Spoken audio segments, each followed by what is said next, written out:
서걱. 낡은 가위가 거친 머리카락을 씹어 삼키는 소리가 칠흑 같은 어둠을 갈랐다. 촛불 하나 켜지 않은 방 안은 숨이 막힐 듯한 정적에 휩싸여 있었고 그 정막을 깨는 것은 오직 서늘한 금속성과 바닥으로 떨어지는 검은 타래의 둔탁한 소리뿐이었다. 창호지 문 너머로 새어 들어오는 희미한 달빛이 방바닥에 어지럽게 널린 머리카락을 비췄다. 그것은 마치 방금 목이 베인 짐승의 시체처럼 처참하게 흩어져 있었다. 서연은 떨리는 손을 진정시키려 애쓰며 다시 한번 가위를 들어 올렸다. 턱 끝까지 닿았던 긴 머리카락이 귀 밑까지 싹둑 잘려 나갔을 때 거울 속에 비친 여인은 더 이상 얌전한 며느리가 아니었다. 핏기 없는 입술을 꽉 깨문 그녀의 눈동자에는 두려움 대신 서슬퍼런 결기만이 감돌고 있었다. 심장이 흉곽을 뚫고 나올 듯 세차게 요동쳤지만 서연은 거친 숨을 삼키며 자신의 가슴을 옥죄는 무명천을 더욱 단단히 동염했다. 살이 짓눌리는 고통이 느껴졌으나 이는 곧 닥쳐올 운명의 무게에 비하면 아무것도 아니었다. 방 한구석에 놓인 낡은 봇집 옆에는 주인 잃은 은비녀 하나가 덩그러니 놓여 있었다. 그것은 시집올 때 친정어머니가 눈물을 훔치며 손에 쥐어주었던 유일한 폐물이었다. 서연은 비녀를 집어드는 대신 바닥에 떨어진 머리카락 뭉치를 주워 모아 아궁이 깊숙한 곳에 밀어 넣었다. 타닥타닥 타오를 불길조차 허락되지 않는 밤이었기에 그녀는 차가운 자해 속에 자신의 흔적을 파묻었다. 이제 이 방을 나가는 순간부터 서연이라는 이름의 여인은 세상에 없는 사람이 되어야 했다. 그녀가 이렇게 무모하고도 위험한 선택을 하게 된 것은 불과 사흘 전 관에서 들이닥친 포졸들이 던지고 간 징집 영장 때문이었다. 흉년이 들어 입에 풀칠하기도 힘든 시기에 날아든 청천벽력 같은 소식은 이미 병석에 누워 오늘 내일 하는 남편에게는 사형 선고나 다름없었다. 벽 너머 건넌방에서 쿨럭거리는 기침소리가 들려왔다. 피가 섞인 가래를 뱉어내는 남편의 힘겨운 숨소리가 서연의 가슴을 후벼 팠다. 남편은 태어날 때부터 몸이 약했고 지독한 가난 탓에 약 한 첩 제대로 써보지 못한 채 시름시름 앓고 있었다. 그런 그에게 군역이라니 그것은 전장에 나가 싸우다 죽으라는 것이 아니라 가는 길에 객사하라는 말과 같았다. 시어머니는 며칠 밤낮을 통곡하며 땅을 쳤지만 관아의 명령을 거역할 방법은 어디에도 없었다. 군포를 낼 돈이라도 있었다면 대신 사람을 살 수 있었겠지만 그들의 수중에는 당장 내일 끓일 죽거리조차 남아있지 않았다. 서연은 핏발선 눈으로 남편이 누워있는 방문을 바라보았다. 만약 자신이 떠나지 않는다면 내일 아침 포졸들이 들이닥쳐 저 가엾은 사람을 짐승처럼 끌고 갈 것이다. 서연은 조심스럽게 문을 열고 마루로 나갔다. 늦가을의 차가운 밤 공기가 땀에 젖은 목덜미를 스치고 지나갔다. 그녀는 남편의 옷가지 중 그나마 성한 것을 골라 입은 상태였다.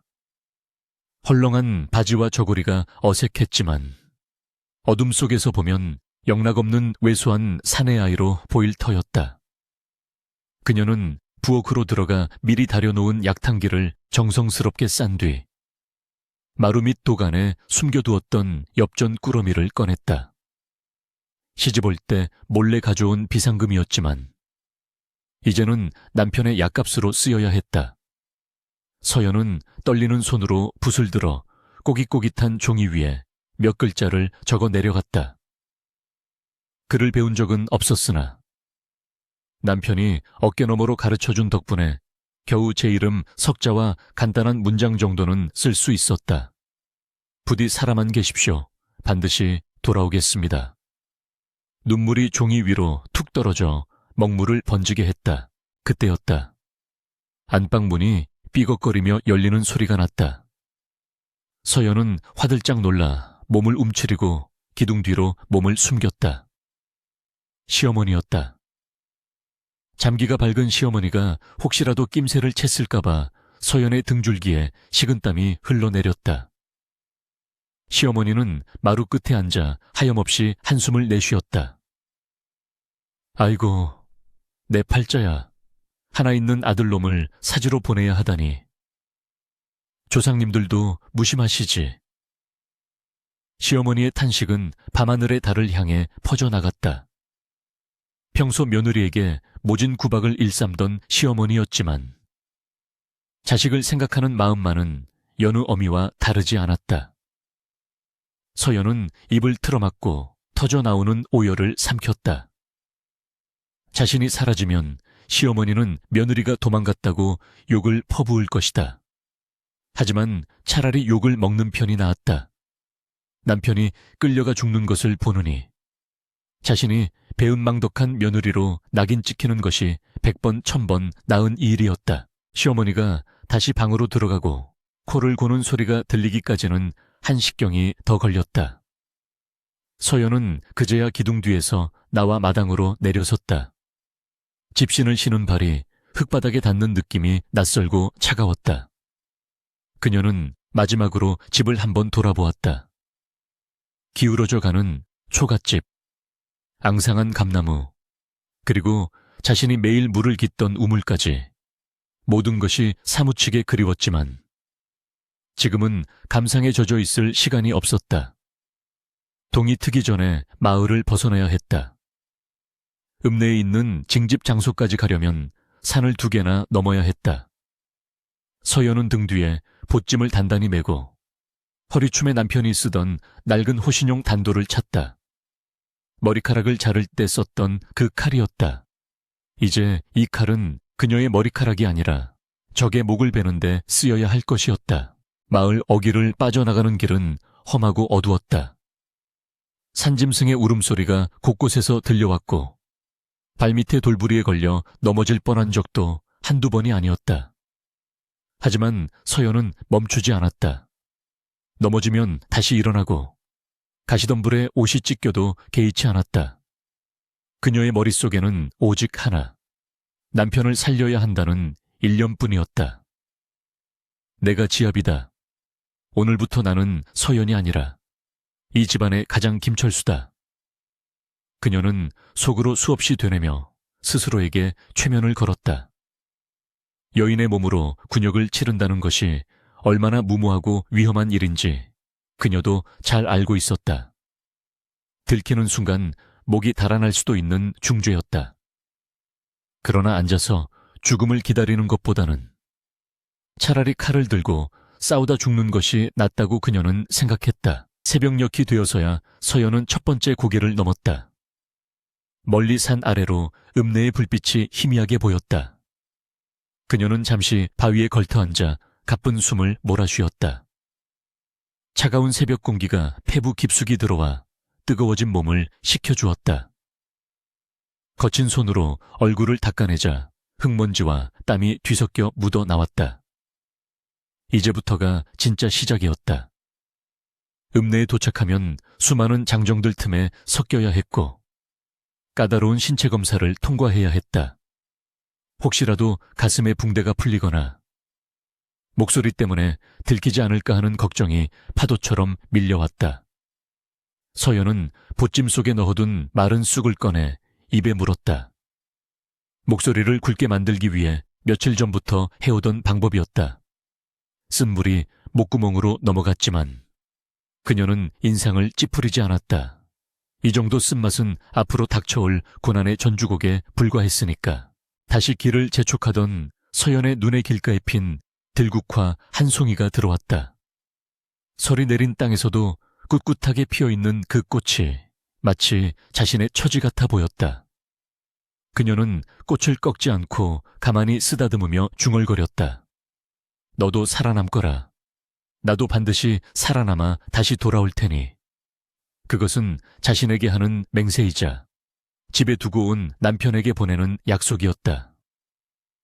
산 아래로 내려갈수록 길 위에는 보찜을 맨 사내들의 모습이 하나둘씩 보이기 시작했다. 그들 역시 가족을 뒤로하고 사지로 끌려가는 처지였다. 서연은 갓을 깊게 눌러쓰고 고개를 숙인 채 그들의 대열에 합류했다. 아무도 그녀를 의심하지 않았다. 그저 징집되어가는 또 하나의 불행한 영혼으로만 보일 뿐이었다. 낯선 사내들의 땀냄새와 거친 말투가 귓가를 때렸지만 서연은 묵묵히 앞만 보고 걸었다. 관아 앞 마당은 이미 징집된 장정들로 인산인해를 이루고 있었다.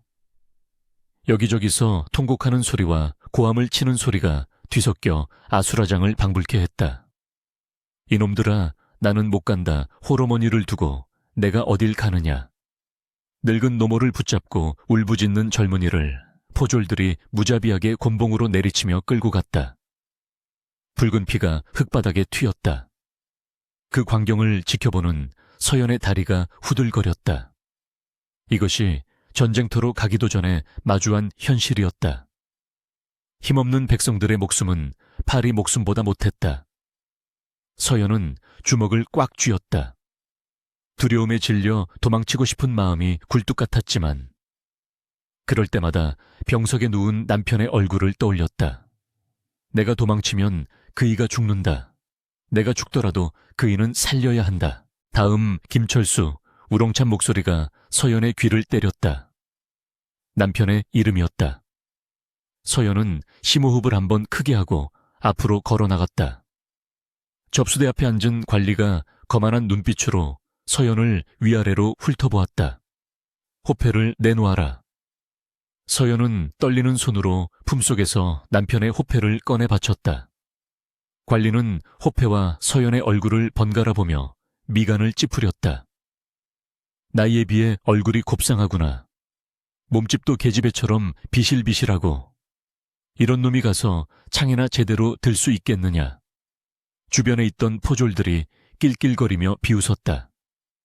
서연은 굵게 변주한 목소리로 최대한 담담하게 대답했다. 어릴 적부터 병치레가 잦아 그렇습니다. 허나 활 솜씨만은 누구에게도 뒤지지 않습니다. 관리는 코웃음을 치며 서연의 어깨를 툭 밀었다. 활 솜씨 전장에서는 활 쏠 틈도 없이 목이 달아날 게다. 쯧쯧. 저쪽으로 가서 줄 서. 다행히도 관리는 더 이상 의심하지 않고 통과시켰다. 서연은 안도의 한숨을 내쉬며 지정된 장소로 이동했다. 그곳에는 이미 수십 명의 장정들이 모여 있었는데 하나같이 험상궂은 얼굴을 하고 있었다. 개 중에는 죄를 짓고 끌려온 범죄자들도 섞여 있는 듯했다. 그들의 시선이 서연에게 꽂혔다. 먹잇감을 노리는 맹수 같은 눈빛들이었다. 어이, 예쁘장하게 생긴 놈이 들어왔네. 오늘 밤 심심하진 않겠어. 누런 이빨을 드러내며 웃는 사내의 말에 서연의 등골이 오싹해졌다. 이곳은 집보다, 아니 산속의 짐승 소굴보다 더 위험한 곳이었다. 밤이 되자 찬바람이 더욱 거세졌다. 훈련소 막사는 허름하기 짝이 없었고 바닥에서 올라오는 냉기가 뼛속까지 스며들었다. 서연은 구석진 자리에 몸을 웅크리고 앉았다. 다른 사내들은 서로 엉겨붙어 잠을 청하거나 잡담을 나누고 있었지만 그녀는 감히 옷을 벗을 수도 편안히 누울 수도 없었다. 가슴을 조여오는 붕대의 압박감 때문에 숨쉬기가 힘들었지만 끙소리 한번 낼 수 없었다. 그때였다. 아까 서연을 비웃었던 사내가 다가와 그녀의 옆구리를 툭 쳤다. 어이, 신입, 형님들이 술 한잔 하는데 와서 따르지 그래. 거부할 수 없는 위압감이 느껴졌다. 서연은 고개를 저으며 나직이 말했다. 몸이 좋지 않아 먼저 쉬겠습니다. 뭐라 이 자식이 감히 형님 말을 무시해. 사내가 서연의 멱살을 잡고 일으켜 세웠다. 순식간에 분위기가 험악해졌다. 주변의 사내들이 흥미진진하다는 듯 몰려들었다. 서연은 사내의 손을 뿌리치려 했지만 힘의 차이가 너무 컸다. 사내의 주먹이 서연의 얼굴을 향해 날아오는 찰나 그녀는 본능적으로 몸을 숙여 피하고 사내의 발을 걸었다. 쿵거구의 사내가 흙바닥에 볼품없이 나뒹굴었다. 정적 모두가 숨을 죽이고 서연을 바라보았다. 비실비실해 보이던 녀석이 단숨에 덩치를 제압한 것이다. 서연 자신도 놀란 눈치였다. 어깨너머로 본 남편의 무술 신용이, 그리고 산을 넘으며 다져진 깡다구가 이런 순간에 발휘될 줄은 몰랐다. 넘어진 사내는 얼굴이 불그락푸르락해져서 벌떡 일어났다. 이 쥐새끼 같은 놈이 그가 품에서 단도를 꺼내 들었다. 살기가 번뜩였다. 서연은 뒷걸음질 치며 허리춤에 손을 가져다 댔다. 하지만 칼을 뽑을 수는 없었다. 여기서 칼을 뽑았다가는 정말로 돌이킬 수 없는 사태가 벌어질 것이다. 그때 어둠 속에서 묵직한 목소리가 들려왔다. 그만해라. 내일 새벽부터 행군이다. 힘 뺄 시간 있으면 잠이나 쳐자. 훈련소의 교관이었다. 그의 한마디에 살벌했던 분위기는 순식간에 정리되었다. 사내는 분을 사귀지 못한 채 서연을 노려보며 침을 뱉고 돌아섰다. 두고 보자. 내 놈은 내가 훈련 내내 가만두지 않으마. 서연은 가슴을 쓸어내리며 다시 자리에 앉았다. 손이 덜덜 떨려왔다. 첫날부터 적을 만들었다. 앞으로의 훈련소 생활이 지옥 같을 것임은 불보듯 뻔했다. 하지만 이상하게도 마음 한구석에서는 오기가 솟아올랐다. 그래, 올 테면 와라. 나는 죽으러 온 것이 아니라 살러 왔다. 내 지아비를 살리기 위해 나도 반드시 살아서 돌아갈 것이다. 서연은 품속에 숨겨둔 남편의 편지를 만지작거렸다. 종이의 감촉이 거친 손끝에 전해져 왔다. 차가운 훈련소 바닥, 코를 찌르는 땀 냄새, 그리고 사내들의 코는 소리 속에서 서연은 눈을 감았다. 감은 눈꺼풀 위로 그리운 고향집의 풍경이, 그리고 걱정하고 있을 시어머니와 남편의 얼굴이 아른거렸다. 그녀의 전쟁은 이미 시작되었다. 새벽 안개가 차에 걷히기도 전. 훈련소의 아침은 찢어질 듯한 나팔 소리와 함께 시작되었다. 서연은 욱신거리는 온몸을 일으켰으며 억지로 눈을 떴다. 지난밤 호티불 한 장의 의지에 쪽잠을 잔 탓에 허리가 끊어질 듯 아파왔고, 가슴을 압박한 무명천 때문에 숨을 들이쉴 때마다 갈비뼈가 옥죄어 오는 고통이 뒤따랐다. 막 쌓아는 장정들의 땀 냄새와 쉰내, 그리고 밤새 피워올린 모닥불의 매캐한 연기가 뒤섞여 숨을 쉬기조차 힘들 지경이었다. 서연은 잽싸게 일어나 구석진 곳에서 옷매무새를 다듬었다. 남들보다 조금이라도 늦게 일어나거나 옷을 갈아입는 모습을 보였다가는 언제 여자라는 사실이 들통날지 모르는 살얼음판 같은 생활의 연속이었다. 어이, 김철수 또 군뱅이처럼 꾸물거리는 개냐. 얼른 나와서 집합하지 않고. 첫날부터 서연을 괴롭히던 사내. 덕구의 거친 고함이 귓전을 때렸다. 서연은 대답 대신 투구를 눌러쓰고 서둘러 연병장으로 뛰쳐나갔다. 차가운 새벽 공기가 폐부 깊숙이 박히며 정신을 번쩍 들게 했다. 연병장에는 수백 명의 징집병들이 줄을 지어 서 있었고, 교관의 솥을 퍼런 호령이 떨어질 때마다 흙먼지가 풀썩이며 피어올랐다. 오전 훈련은 산악구보였다. 등 뒤에 쌀 한 가마니 무게의 모래주머니를 메고 가파른 산길을 오르내리는 지옥 같은 훈련이었다. 장정들도 혀를 내두를 만큼 고된 훈련이었으니 여인의 몸인 서연에게는 죽음과도 같은 고통이었다. 다리가 후들거리고 입안에서 단내가 진동했다. 폐가 찢어질 듯한 고통에 주저앉고 싶은 충동이 수십 번도 더 들었지만, 그때마다 서연은 병석에 누운 남편과 자신을 기다릴 시어머니의 얼굴을 떠올리며 이를 악물었다. 저 녀석 봐라. 비실비실한 게 끈기 하나는 질기네. 뒤처질 줄 알았던 서연이 묵묵히 대열을 따라오자 곁눈질하던 동료들 사이에서 의외라는 듯한 수군거림이 들려왔다. 덕구는 그것이 못마땅한 듯 일부러 서연의 발을 걸거나 어깨를 부딪혀 왔지만 서연은 휘청거리면서도 오뚜기처럼 다시 중심을 잡고 묵묵히 발을 내디뎠다. 땀방울이 눈을 찔러도 닦아낼 여력조차 없었다. 오후가 되자 활쏘기 훈련이 이어졌다. 서연은 비록 힘은 부족했지만 집중력만큼은 누구에게도 뒤지지 않았다. 어린 시절 사냥꾼이었던 아버지의 어깨너머로 배운 감각이 손끝에 남아있었다.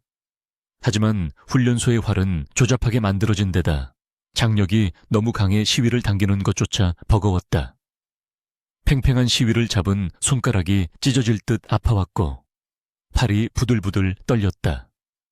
쯧쯧 저런 팔뚝으로 시위나 당길 수 있겠어. 오줌 누는 힘까지 다 써야 할걸. 덕구가 낄낄거리며 비아냥거렸다. 주변의 훈련병들도 덩달아 웃음을 터뜨렸다. 서연은 그들의 조소를 무시하고 호흡을 가다듬었다. 바람의 방향, 관역의 거리, 그리고 자신의 떨림까지 계산에 넣었다. 그녀는 힘으로 당기는 것이 아니라 뼈의 구조를 이용해 활을 버티는 요령을 터득해 가고 있었다. 숨을 멈추고 찰나의 순간 손가락을 놓자 화살이 핑소리를 내며 날아가 관역의 정중앙에 꽂혔다. 웃음소리가 뚝 그쳤다. 우연이라 생각한 듯 교관이 다시 쏘라고 명령했지만 두 번째, 세 번째 화살도 어김없이 관역을 꿰뚫었다. 교관의 눈빛이 달라졌다.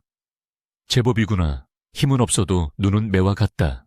하지만 훈련소 생활의 가장 큰 위기는 훈련이 아닌 생리적인 문제에서 찾아왔다. 훈련이 끝난 뒤 모두가 냇가로 몰려가 등목을 하고 땀을 씻어낼 때 서연은 홀로 막새남아 장비 손질을 하거나 장작을 패는 굳은 일을 자처했다. 어이, 김철수, 너는 냄새도 안 나냐? 같이 가서 좀 씻자니까. 동료들이 억지로 그녀를 끌고 가려 할 때마다 서연은 식은땀을 흘리며 필사적으로 변명을 늘어놓아야 했다. 피부병이 있어 물이 닿으면 안 됩니다. 전염될 수도 있으니 가까이 오지 마십시오.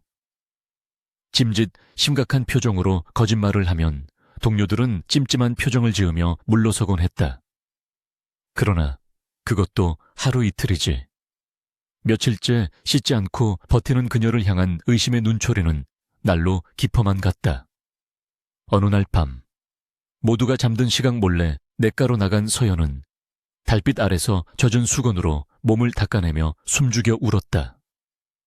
차가운 물이 몸에 닿을 때마다 서러움이 북받쳐 올랐지만 소리내어 울 수도 없는 처지였다.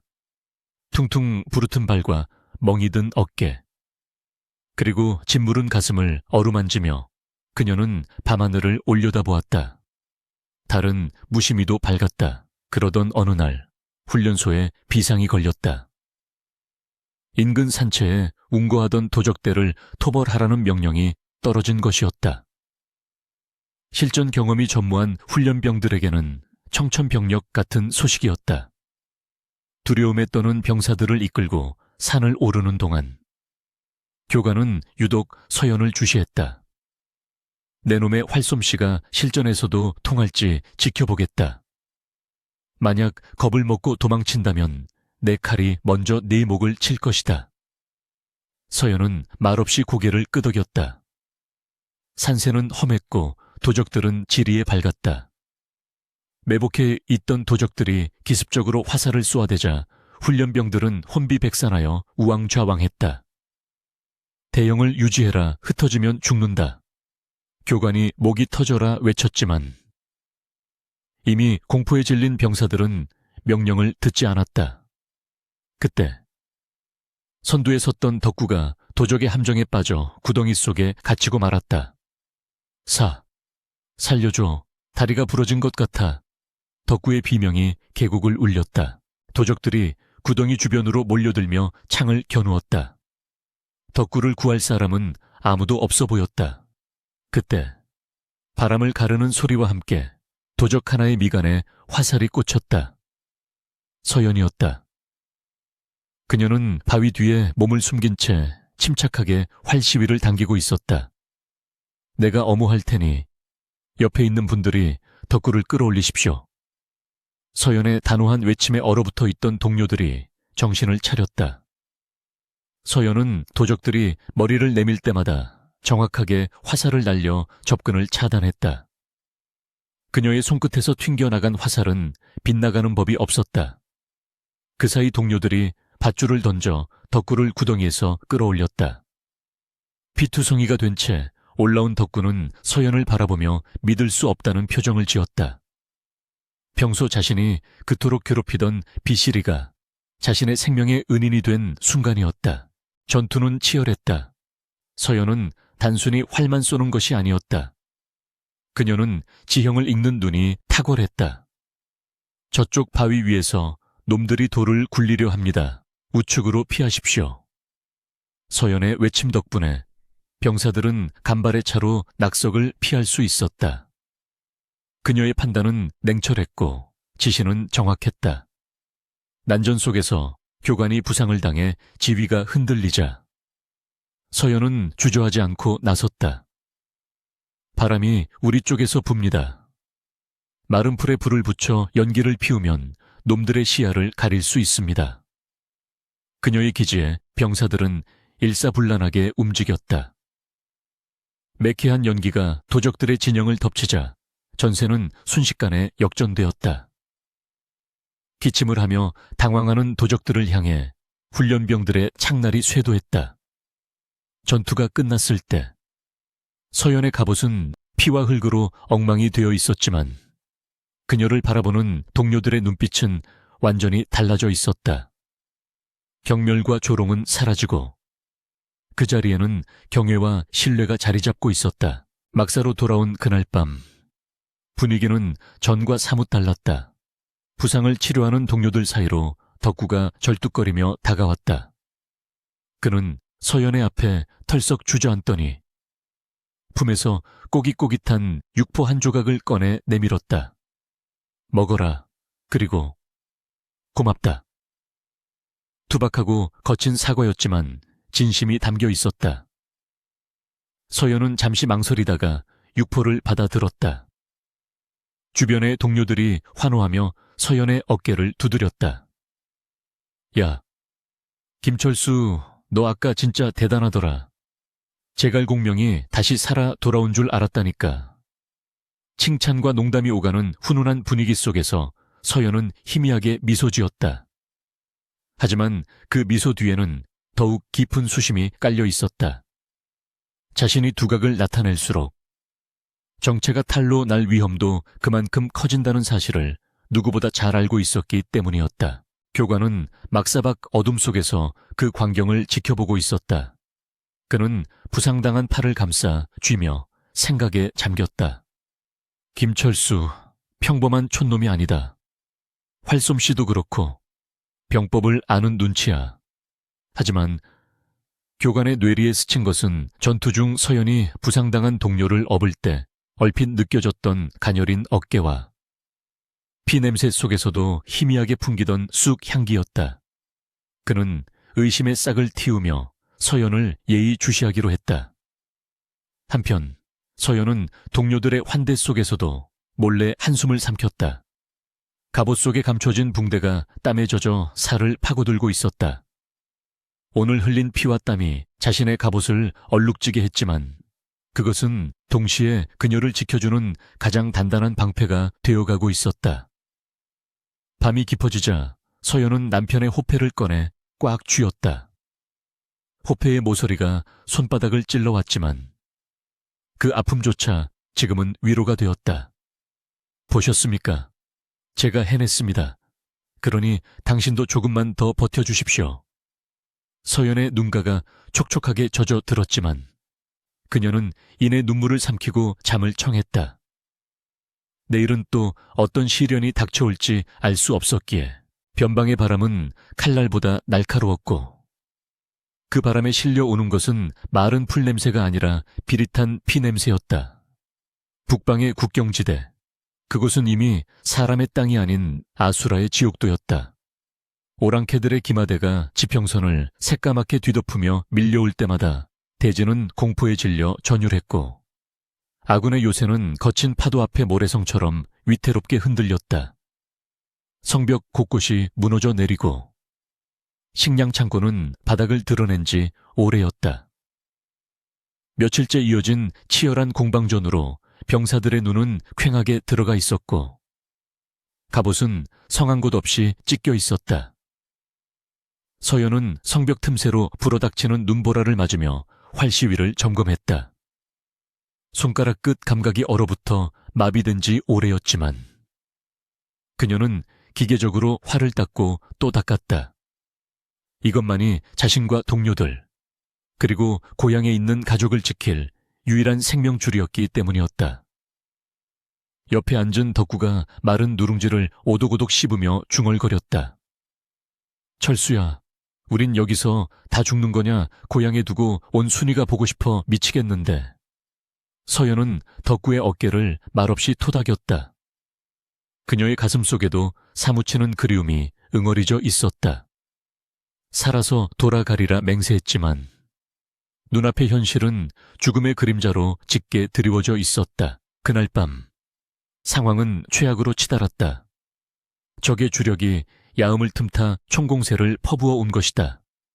둥둥둥 심장을 옥죄는 북소리가 어둠을 가르고 수천 개의 횃불이 뱀의 혀처럼 넘실거리며 성벽을 향해 다가왔다. 아군은 필사적으로 저항했지만 수적 열세를 극복하기엔 역부족이었다. 설상가상으로 전군을 지휘하던 장군이 적의 화살에 맞아 쓰러지면서 지휘체계가 완전히 무너져 내렸다. 장군님이 돌아가셨다. 우린 이제 끝이야. 병사들 사이에서 절망적인 비명이 터져 나왔고 공포는 전염병처럼 순식간에 퍼져나갔다. 도망치려는 자, 주저앉아 우는 자, 넋을 잃고 서 있는 자들이 뒤엉켜 아비규환이 되었다. 적들은 성문을 부수기 위해 거대한 충차를 밀고 들어왔고 성벽 위로는 갈고리가 툭툭 걸렸다. 이대로라면 몰살이었다. 서연의 심장이 쿵쿵 뛰었다. 도망칠 것인가? 싸울 것인가? 그녀의 뇌리에 병석에 누운 남편의 얼굴이 스쳐 지나갔다. 여기서 무너지면 오랑캐들은 고향 마을까지 짓밟을 것이다. 서연은 입술을 깨물어 피를 내며 정신을 다잡았다. 그녀는 쓰러진 장군의 깃발을 집어들고 가장 높은 막루 위로 뛰어 올라갔다. 그리고 낼 수 있는 가장 큰 목소리로 외쳤다. 물러서지 마라. 도망칠 곳은 없다. 뒤로 가면 낭떠러지요. 앞으로 가면 저기다 살고 싶다면 검을 들어라. 전쟁터의 소음을 뚫고 울려 퍼진 그 서슬, 퍼런 외침에 혼란스러워하던 병사들의 시선이 일제히 그녀에게 쏠렸다. 횃불 아래 비친 서연의 얼굴은 더 이상 유약한 소년의 것이 아니었다. 그것은 전장의 화신과도 같은 비장함으로 불타고 있었다. 저놈들은 지금 승리에 취해 방심하고 있다. 놈들이 성문을 노릴 때 우리는 놈들의 목을 노린다. 서연의 눈빛은 형형하게 빛났다. 그녀는 단순히 용기만 불어넣는 것이 아니었다. 그녀의 머릿속에는 이미 이 지형을 이용한 역전의 계책이 그려지고 있었다. 며칠간 성벽을 지키며 파악해둔 지형 지물과 바람의 방향. 그것이 그녀의 무기였다. 서연은 즉시 남은 병력을 수습하여 지시를 내렸다. 덕구 형님, 활을 잘 쏘는 궁수 50명을 이끌고 서쪽 계곡으로 우회하십시오.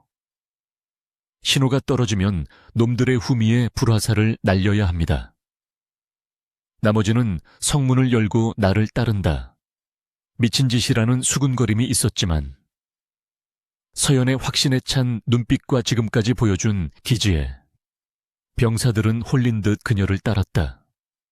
성문이 삐걱거리며 열리자 승리를 확신하고 달려들던 적군들이 잠시 멈칫했다. 그 틈을 타 서연이 이끄는 결사대가 튀어나갔다. 죽기를 각오하고 싸우면 살 것이요. 살기를 바라고 도망치면 죽을 것이다. 돌격. 서연이 선두에서 적장을 향해 화살을 날렸다.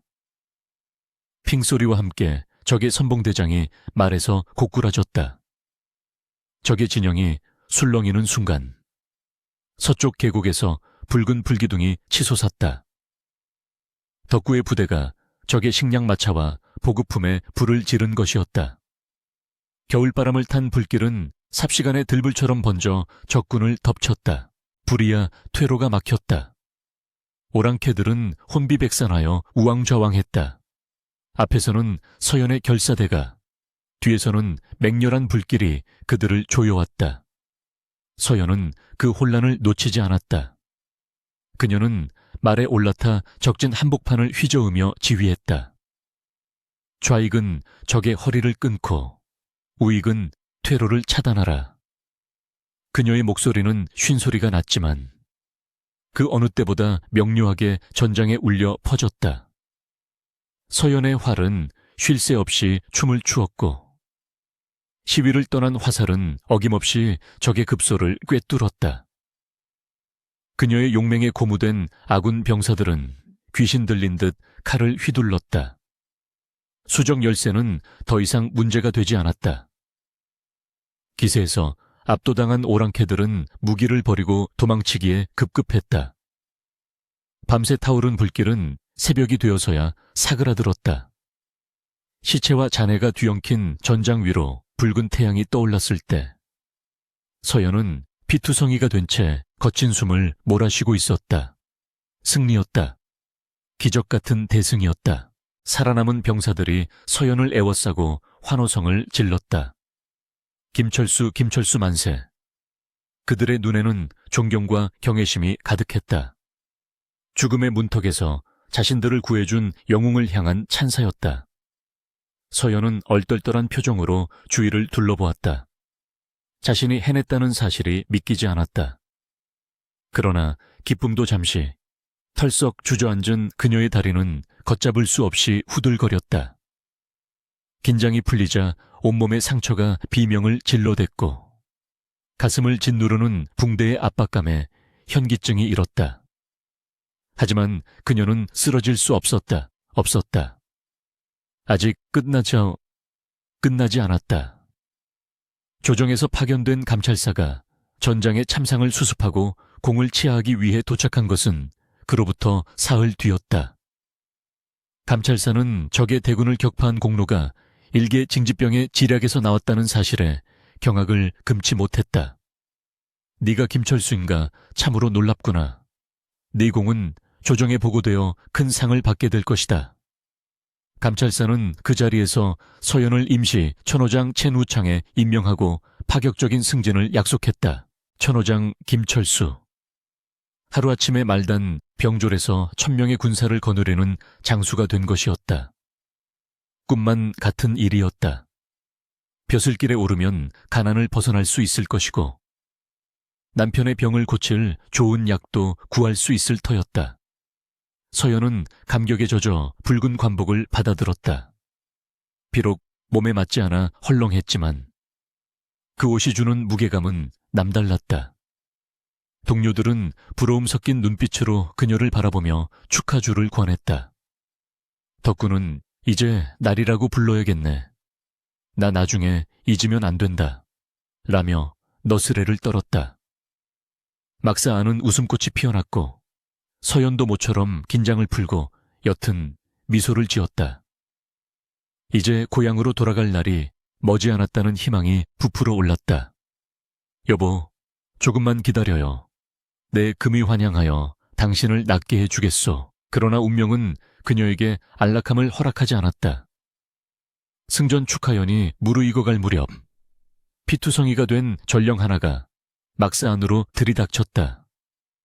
그는 숨이 턱까지 차올라 말을 제대로 잇지 못하다가 서연의 얼굴을 보자마자 바닥에 엎드려 통곡했다. 자, 장군님, 아니, 철수야, 큰일 났다. 서연은 불길한 예감에 술잔을 떨어뜨렸다. 쨍그랑 날카로운 파여름이 정적을 불렀다. 무슨 일이냐, 똑바로 말해보아라. 전령은 서영과 같은 마을 출신의 후임병이었다. 그는 눈물 콧물 범벅이 된 얼굴을 들고 절규하듯 외쳤다.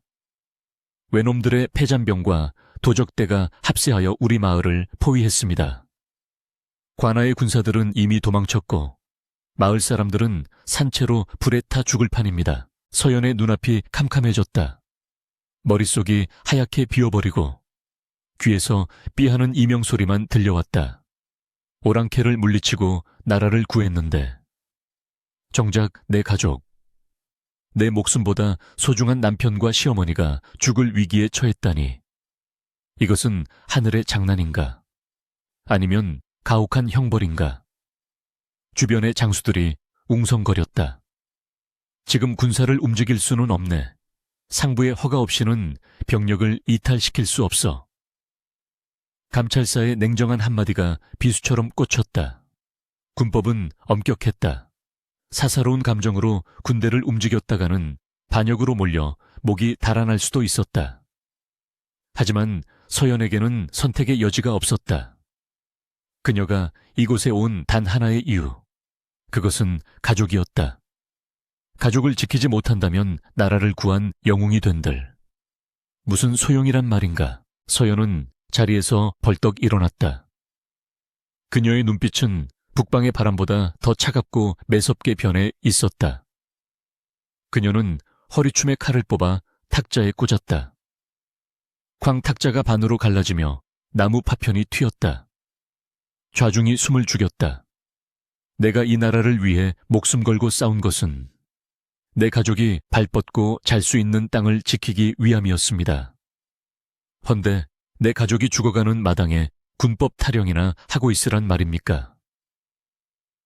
서연의 일갈에 감찰사의 얼굴이 붉게 달아올랐다. 내 이놈 지금 항명하는 것이냐? 내 목이 몇 개라도 되는 줄 아느냐? 서연은 털썩 무릎을 꿇었다. 하지만 비굴함은 없었다. 제 목을 치셔도 좋습니다. 허나 제발 저에게 군사 500, 아니 100명만이라도 내어주십시오. 가서 놈들을 쓸어버리고 내 손으로 목을 바치러 오겠습니다. 서연의 절절한 호소에 막사 안의 공기가 무겁게 가라앉았다. 덕구를 비롯하여 생사고락을 함께했던 병사들이 하나둘씩 일어섰다. 장군님, 아니 형님, 저도 가겠습니다. 형님, 고향이면 제 고향이나 마찬가지 아닙니까? 저도 따르겠습니다. 우리 목숨 구해준 게 누군데? 의리를 저버릴 순 없지. 병사들의 함성이 막사를 뒤흔들었다. 감찰사는 난처한 표정으로 그들을 바라보다가 서연의 눈에 서린 결연한 의지를 읽고는 한숨을 내쉬었다. 그는 손을 휘저으며 나직이 말했다. 내일 아침까지 복귀하지 않으면 탈령으로 간주하겠다. 그리고 공식적으로 나는 아무것도 모르는 일이다. 알겠느냐? 그것은 묵시적인 허락이었다. 서연은 바닥에 머리를 찌으며 감사를 표했다. 은혜는 죽어서도 잊지 않겠습니다. 서연은 즉시 정예 기병 100기를 선발했다. 덕구를 비롯한 최정계 용사들이 자원했다. 밤하늘에는 먹구름이 잔뜩 끼어 달빛조차 가려져 있었다. 마치 그들의 앞길이 순탄치 않음을 예고하는 듯했다. 서연은 말에 올라 고삐를 꽉 쥐었다. 고향까지는 꼬박 하루를 달려야 하는 거리였다. 하지만 그녀는 쉬지 않고 달릴 작정이었다. 말이 거품을 물고 쓰러지더라도 멈출 수 없었다. 어머니, 여보, 제발 살아만 있어 주세요. 제가 가고 있습니다. 서연이 말의 배를 힘껏 찾아 100마리의 말이 일제히 땅을 박차고 어둠 속으로 질주했다. 말발굽 소리가 천지를 진동하며 밤의 정막을 깨뜨렸다. 그것은 단순한 행군이 아니었다. 사랑하는 사람들을 지키기 위한 한 여인의 처절한 절규이자 피의 질주였다. 차가운 바람이 투구끈을 때리고 지나갔지만 서연의 눈은 오직 남쪽, 불타고 있을 고향 하늘만을 응시하고 있었다. 매캐한 연기가 폐부를 찌르고 시뻘건 화마, 에이슈어모가 검은 밤하늘을 집어삼키고 있었다. 타닥타닥 마른 나무가 비명을 지르며 타들어가는 소리와 함께 마을 사람들의 처절한 절규가 아비규환의 지옥도를 그려냈다. 마을 어귀의 장승은 이미 불에 타 숫덩이가 되어 쓰러져 있었고 그 옆으로 피를 흘리며 도망치는 아낙네들과 그 뒤를 쫓으며 광소를 터뜨리는 도적대의 그림자가 어지럽게 춤을 추었다. 살려주시오, 제발 목숨만은 늙은 촌장이 바지가랑이를 붙잡고 애원했지만 돌아온 것은 무자비한 칼날뿐이었다. 붉은 선혈이 흙바닥에 흩뿌려지기도 전에 뜨거운 열기가 그 흔적을 말려버렸다. 지옥이 있다면 바로 이곳이었다. 꼬박 하루 밤낮을 쉬지 않고 달려온 말들의 거친 숨소리가 마을 입구에 다다랐을 때 서연의 눈동자는 눈앞에 펼쳐진 참상에 핏발이 서다 못해 터져버릴 듯 팽창했다. 심장이 갈갈이 찢겨나가는 듯한 분노가 전신을 휘감았다. 한 놈도 살려 보내지 마라. 놈들의 뼈와 살을 분리하여 저승의 걸음으로 삼아라. 서연의 목에서 짐승의 포효 같은 명령이 터져 나왔다. 그녀는 말의 배를 힘껏 걷어차며 불길 속으로 뛰어들었다. 100명의 기병대가 그 뒤를 따랐다. 두두두두 대지를 울리는 말발굽 소리는 마치 천둥 소리와 같았고 도적들은 갑작스러운 기습에 혼비백산하여 고개를 돌렸다. 그러나 그들이 본 것은 지옥에서 기어 올라온 복수의 화신들이었다. 서연은 가장 먼저 눈에 띄는 도적의 가슴팍에 화살을 꽂아넣고 곧바로 등 뒤에 환도 그녀가 노획한 장검을 뽑아들었다. 챙 날카로운 금소금과 함께 달려들던 도적의 목이 허공으로 날아올랐다. 피가 분수처럼 솟구쳐 그녀의 투구와 갑옷을 붉게 적셨지만 서연은 눈 하나 깜짝하지 않았다. 그녀의 칼날은 자비가 없었고 동작에는 망설임이 없었다. 어머니 여보, 서연은 난전 속에서도 필사적으로 가족을 찾았다. 익숙한 초가집이 있던 방향은 이미 불길에 휩싸여 형체조차 알아보기 힘들었다. 가슴이 철렁 내려앉았다. 설마 늦은 것인가? 불길한 예감이 등줄기를 타고 오를 때 무너진 담벼락 뒤쪽에서 익숙한 비명소리가 들려왔다. 안 된다 이놈들아. 병든 내 아들에게 손대지 마라. 시어머니의 목소리였다. 서연은 말머리를 급히 돌려 소리가 난 곳으로 질주했다. 그곳에는 지팡이를 휘두르며 필사적으로 저항하는 시어머니와 그 뒤에 웅크리고 앉아 기침을 토해내는 남편의 모습이 보였다. 흉측하게 생긴 도적 두 놈이 희희낙낙하며 그들을 포위하고 있었다. 할망구, 곱게 죽기 싫으면 비켜 병신 같은 놈이라도 노예로 팔면 밥값은 나올 테니. 도적 하나가 시어머니를 발로 걷어차자 힘없는 노파가 맥없이 나뒹굴었다. 어머니, 남편이 울부짖으며 몸을 일으키려 했지만 병약한 몸은 말을 듣지 않았다. 도적이 낄낄거리며 남편의 머리채를 잡고 칼을 들이대는 절체절명의 순간이었다. 핑! 바람을 가르는 소리가 들리는가 싶더니 남편을 잡고 있던 도적의 눈에 화살이 깊숙이 박혔다. 끄악! 놈이 외마디 비명을 지르며 뒤로 넘어갔다. 남은 도적 하나가 소스라치게 놀라 뒤를 돌아보았지만 이미 서연의 말이 그의 코앞에 당도해 있었다. 서연은 말 위에서 몸을 날리며 칼을 내리꽂았다. 퍽 둔탁한 소리와 함께 도적의 어깨가 빗장뼈까지 갈라졌다. 놈은 비명조차 지르지 못하고 그 자리에서 절명했다. 순식간에 벌어진 일이었다. 시어머니와 남편은 공포에 질린 눈으로 자신들을 구해준 피투성이가 된 장수를 올려다보았다. 투구에 가려 얼굴은 보이지 않았지만 그에게서 뿜어져 나오는 살기는 숨이 막힐 지경이었다. 괜찮으십니까? 투구 속에서 울려 나오는 목소리는 낮고 굵었지만 미세하게 떨리고 있었다. 서연은 당장이라도 투구를 벗고 그들을 끌어안고 싶었지만 아직 전투는 끝나지 않았다. 마을 중앙에서 도적 두목이 패거리들을 규합하여 저항하고 있었다. 저놈들을 죽여라. 장수는 한 놈뿐이다. 곰 같은 덩치를 가진 두목이 거대한 도끼를 휘두르며 기병들을 위협하고 있었다. 서연은 가족을 뒤로하고 다시 말에 올랐다. 여기 꼼짝 말고 계십시오. 놈들의 우두머리를 베고 오겠습니다. 그녀는 말고삐를 당겨 전장의 한복판으로 다시 뛰어들었다.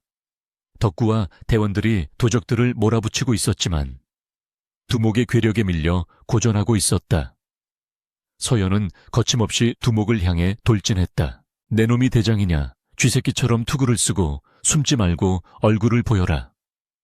두목이 도끼를 땅에 내리찍으며 도발했다. 땅이 울리고 흙먼지가 피어올랐다. 서연은 대답 대신 말의 속도를 높였다. 정면 승부로는 힘에서 밀릴 것이 뻔했다. 그녀는 말의 탄력을 이용하여 두목의 옆구리를 스치듯 지나가며 칼을 휘둘렀다. 깡두목이 도끼자루로 칼을 막아냈다. 엄청난 충격이 손목을 타고 전해져 왔다.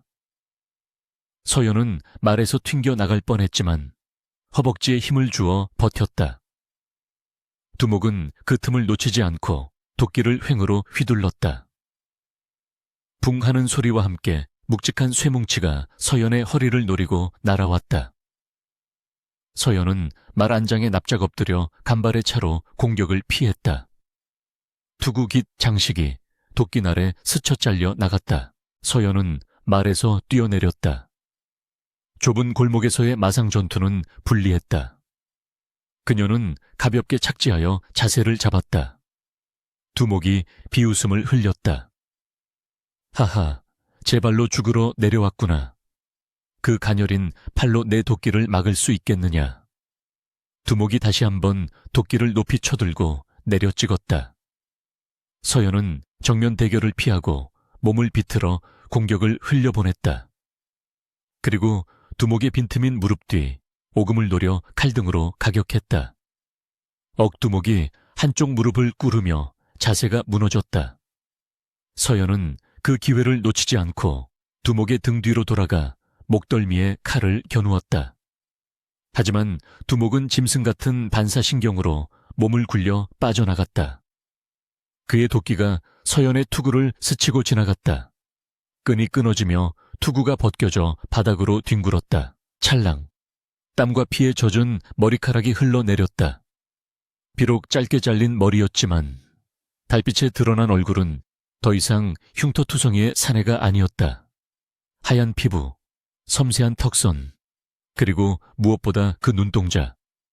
두목의 눈이 휘둥그레졌다. 계집 전장에 정적이 감돌았다. 숨죽여 지켜보던 덕구와 부하들도, 도적들도, 그리고 멀리 서서 지켜보던 마을 사람들도 모두 얼어붙었다. 서연은 거칠게 숨을 몰아쉬며 흐트러진 머리카락을 쓸어 넘겼다. 그녀의 눈빛은 더욱 서늘하게 빛났다.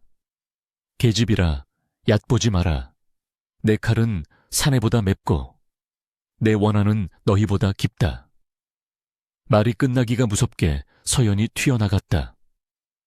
당황한 두목이 허둥지둥 도끼를 들었지만 서연의 속도를 따라잡을 수 없었다. 그녀의 칼이 춤추듯 허공을 가르자 두목의 손목에서 붉은 선혈이 솟구쳤다. 도끼가 땅에 떨어졌다. 이어 서연의 칼끝이 두목의 목을대에 정확히 멈췄다. 내 고향을 짓밟고 내 가족을 해하려 한 죄, 죽음으로 갚아라. 석에 베어지는 소리와 함께 거대한 거구의 두목이 쿵 하고 쓰러졌다. 적장의 죽음을 목격한 도적들은 전의를 상실하고 무기를 버리며 도주하기 시작했다. 쫓아라 한 놈도 살려두지 마라. 덕구의 호령에 기병대가 도적 잔당들을 추격했다. 서연은 피 묻은 칼을 바닥에 꽂고 무릎을 꿇었다. 긴장이 풀리자 온몸의 힘이 빠져나갔다. 거친 숨소리만이 그녀의 귓가를 맴돌았다. 그때 등 뒤에서 떨리는 목소리가 들려왔다. 세호, 서연아, 네가 정말 서연이란 말이냐? 시어머니였다. 서연은 천천히 몸을 돌렸다. 불길이 사그라든 폐허 속에서 시어머니와 남편이 믿을 수 없다는 표정으로 그녀를 바라보고 있었다. 찢어진 갑옷, 피투성이가 된 얼굴, 굳은 살 박인 손, 영락없는 장수의 모습이었지만 그 얼굴은 분명 며칠 전 야반도주했던 며느리였다. 마을 사람들도 웅성거리며 모여들었다. 저게 뉘집 며느리 아니여. 세상에 남장을 하고 군에 갔단 말여. 경악과 혼란이 섞인 수군거림이 파도처럼 밀려왔다. 서연은 비틀거리며 시어머니 앞으로 다가갔다. 그리고 털썩 주저앉아 큰 절을 올렸다. 이마가 차가운 흙바닥에 닿았다. 어머니, 불효 며느리 서연. 죽지 않고 살아서 돌아왔습니다. 그녀의 어깨가 들썩였다. 참았던 눈물이 봇물 터지듯 쏟아져 나와 흙바닥을 적셨다. 시어머니는 멍하니 서 있다가 다리에 힘이 풀린 듯 주저앉아 서연을 끌어안았다. 피 냄새와 땀 냄새가 진동했지만 시어머니는 아랑곳하지 않았다. 이 미친년아, 이 독한 년아, 어딜 갔다 이제 오는 거야 내 아들 살리려고. 네가 그 사지로 들어갔단 말이냐. 시어머니의 손이 서연의 등짝을 때리다가 이내 갑옷 위를 거칠게 쓰다듬었다. 통곡 소리가 밤하늘을 울렸다. 남편 김철수는 지팡이를 짚고 힘겹게 다가왔다. 그의 눈시울은 이미 붉게 젖어 있었다. 자신의 이름이 적힌 호패를 가슴에 품고 자신 대신 칼을 들고 전장을 누볐을 아내. 그 작고 여린 몸으로 감당했을 고통과 공포가 짐작조차 가지 않았다. 그는 떨리는 손으로 서연의 피 묻은 뺨을 어루만졌다. 부인, 나 같은 놈이 뭐기에. 차라리 내가 죽는 게 나았을 것을. 서연은 남편의 손을 잡고 고개를 저었다. 아니옵니다. 서방님이 살아계시기에 저도 살 수 있었습니다. 서방님은 제 목숨줄이었습니다. 두 사람은 서로를 부둥켜 안고 오열했다. 그 모습을 지켜보던 덕구와 부하들도 살아남은 마을 사람들도 눈시울을 붉히며 고개를 숙였다. 불타버린 마을, 시체들이 즐비한 참혹한 현장이었지만 그 한복판에서 피어난 재회는 그 어떤 꽃보다 붉고 뜨거웠다. 서연이 쓴 갑옷의 차가운 쇠붙이가 가죽의 천으로 서서히 데워지고 있었다. 동이 터오고 있었다. 붉은 아침 햇살이 서연에 잘려나간 머리카락과 그녀가 지켜낸 사람들의 얼굴을 비추었다. 그것은 전쟁의 끝이 아니라 새로운 전설의 시작을 알리는 서관기였다. 그러나 서연은 알고 있었다.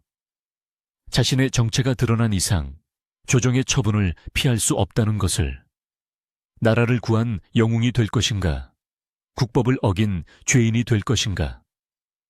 운명은 아직 그녀에게 마지막 시련을 남겨두고 있었다. 폐허가 된 마을 위로 다시 계절이 바뀌어 차가운 잿더미 사이로 푸른 새싹이 돋아나기 시작했다. 피비린내가 진동하던 대지에는 이제 갓 뺀 소나무에 풋내와 흙냄새가 감돌았다. 마을 사람들은 무너진 집을 다시 세우고 불에 탄 논밭을 일구느라 분주했다. 그들의 얼굴에는 전쟁의 상흔이 깊게 패어 있었지만 눈빛만은 전보다 더 단단하게 빛나고 있었다. 그 복구 현장의 중심에는 댕기머리를 곱게 따내린 서연이 있었다. 그녀는 비록 치마 저고리를 입고 있었지만 석가래를 들어 올리는 손길이나 사람들을 지휘하는 목소리에는 여전히 장군의 기백이 서려 있었다. 박서방님, 그쪽 기둥은 집안이 약하니 돌을 더 괴어야 합니다. 최어머님은 식사를 준비해 주시고 아이들은 넷께서 자갈을 날라오거라.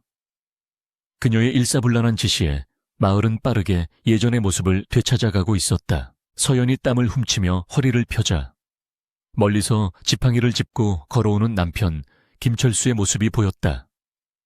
그의 안색은 여전히 창백했지만 눈빛만은 생기가 돌았다.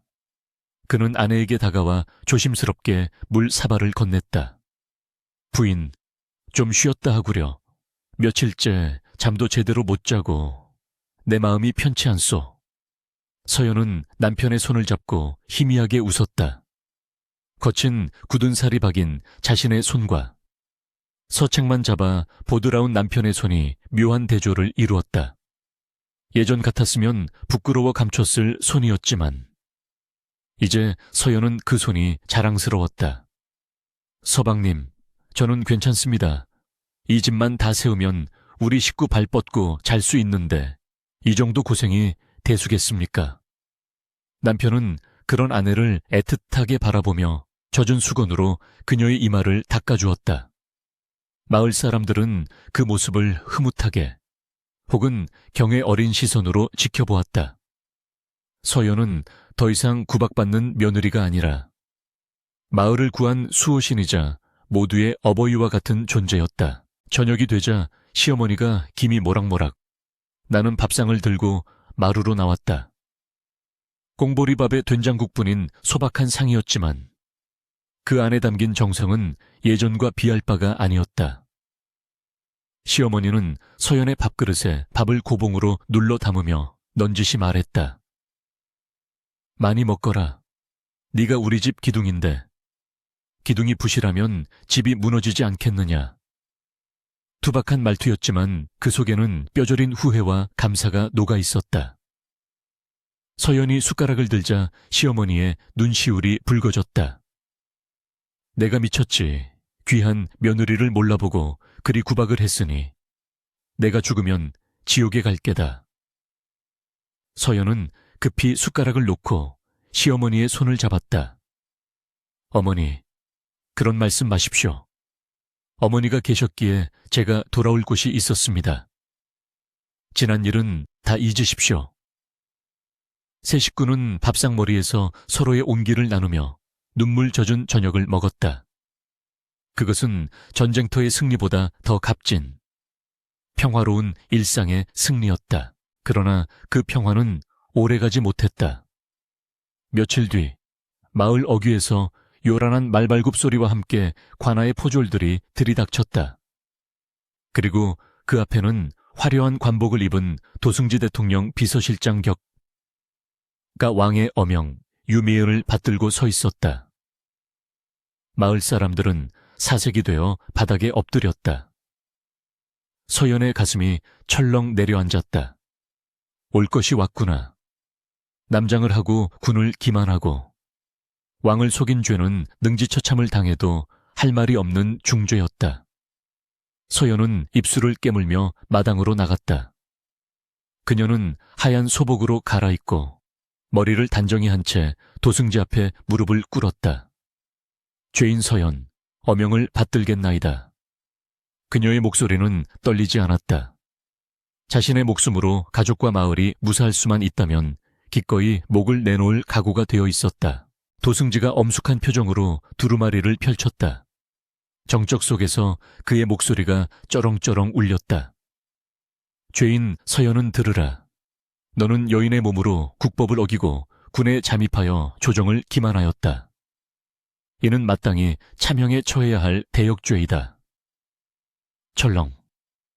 시어머니가 비명을 지르며 졸도할 듯 쓰러졌고 남편이 비틀거리며 앞으로 기어 나왔다. 나으리 모든 것은 제 탓입니다. 병신 같은 저를 대신해 아내가 간 것입니다. 죽이시려거든 저를 죽여주십시오. 남편의 절규에 마을 사람들도 하나둘씩 머리를 조아리며 울부짖었다. 장군님은 우리 생명의 은인입니다. 제발 살려주십시오. 통곡 소리가 마을을 뒤덮었다. 서연은 눈을 감고 눈물을 흘렸다. 자신이 지키려 했던 사람들이 자신을 위해 울어주는 이 순간 그녀는 죽어도 여한이 없다고 생각했다. 하지만 도승지의 말은 거기서 끝나지 않았다. 그는 잠시 말을 멈추고 좌중을 둘러보더니 다시 두루마리를 읽어 내려갔다. 허나 짐은 생각하건대 충종과 효샤오에는 남녀의 구분이 없으며 위기에 처한 나라와 백성을 구한 공은 하늘을 찌르고도 남는다.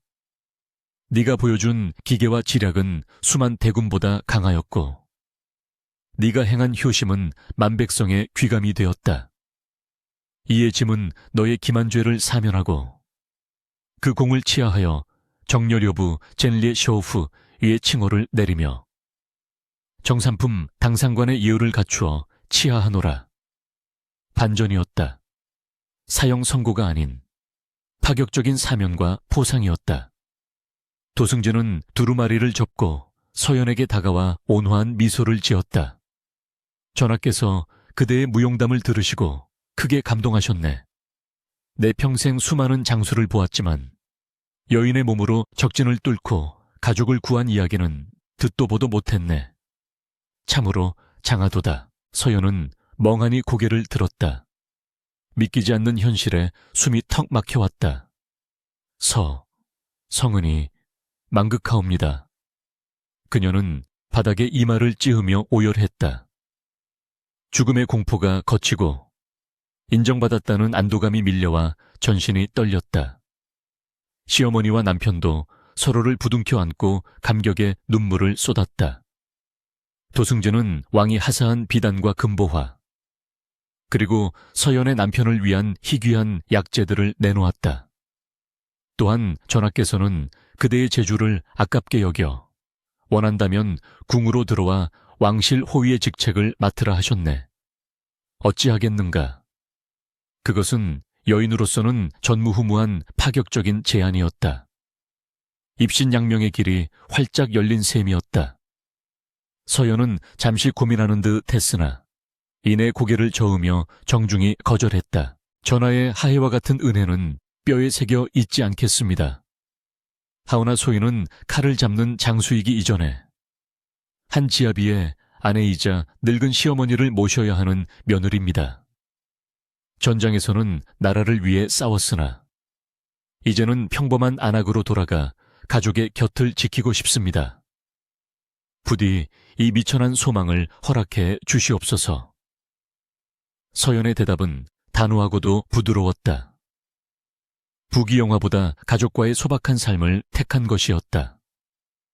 도승진은 잠시 놀란 표정을 지었으나 이내 고개를 끄덕이며 탐복했다. 그대의 뜻이 정 그렇다면 어찌 강요하겠는가. 진정으로 강한 자는 물러설 때를 아는 법이지. 그는 서연의 뜻을 존중하여 군사들을 물리고 한양으로 돌아갔다. 세월은 유수와 같이 흘러 3년이 지났다. 마을은 완벽하게 재건되어 예전보다 더 풍요로워졌고 서연의 집 앞마당에는 매화꽃이 흐드러지게 피어 있었다. 남편 김철수는 왕이 하사한 약자의 덕분에 건강을 많이 회복하여 마을 사랑방에서 아이들에게 글을 가르치고 있었다. 훈장님이 된 남편의 낭랑한 글 읽는 소리가 담장을 넘어 들려올 때면 서연은 마당에서 나무를 다듬으며 행복한 미소를 지었다. 그녀의 손은 다시 거칠어졌지만 그것은 칼자루 때문이 아니라 호미 자루 때문이었다. 하지만 마을 사람들은 알고 있었다. 저 작고 여린 손이 한때 수천의 적을 베고 나라를 구했던 영웅의 손이라는 것을. 어느 따스한 봄날 오후 서연은 툇마루에 앉아 남편이 선물해준 새 댕기를 매만지고 있었다. 붉은 댕기가 바람에 살랑거렸다. 그때 남편이 다가와 그녀의 옆에 앉았다. 부인, 후회하지 않소. 그때 궁으로 갔더라면 천하를 호령하는 장군이 되었을 텐데. 남편의 짓궂은 질문에 서연은 피식 웃으며 고개를 저었다. 그녀는 마당 한 구석에 깊이 묻어둔 이제는 녹이 슬었을 자신의 갑옷과 칼이 있는 곳을 바라보았다. 천하를 호령하는 것보다 서방님의 따뜻한 손을 잡고 매일 아침 함께 눈을 뜨는 것이 제게는 더 큰 천하입니다. 칼은 녹슬어도 제 마음속의 긍지는 영원히 녹슬지 않을 테니까요. 서연의 대답에 남편은 말없이 그녀의 어깨를 감싸 안았다. 담장 너머로 아이들의 웃음소리가 들려오고 시어머니가 부엌에서 달그락거리는 소리가 평화로운 박자를 만들어냈다. 서연은 하늘을 올려다보았다. 눈부시게 푸른 하늘 아래 매화 꽃잎 하나가 툭 떨어져 그녀의 치마폭에 내려앉았다. 혹독한 겨울을 이겨내고 피어난 매화처럼 시련을 딛고 피어낸 그녀의 삶도 그윽한 향기를 품고 있었다. 진정한 영웅은 전장에만 있는 것이 아니라 사랑하는 것을 지키기 위해 오늘을 살아가는 모든 이들의 가슴 속에 있다는 것을 깨달으며 서연은 남편의 어깨에 고개를 기댔다. 봄바람이 부드럽게 두 사람을 감싸 안았다.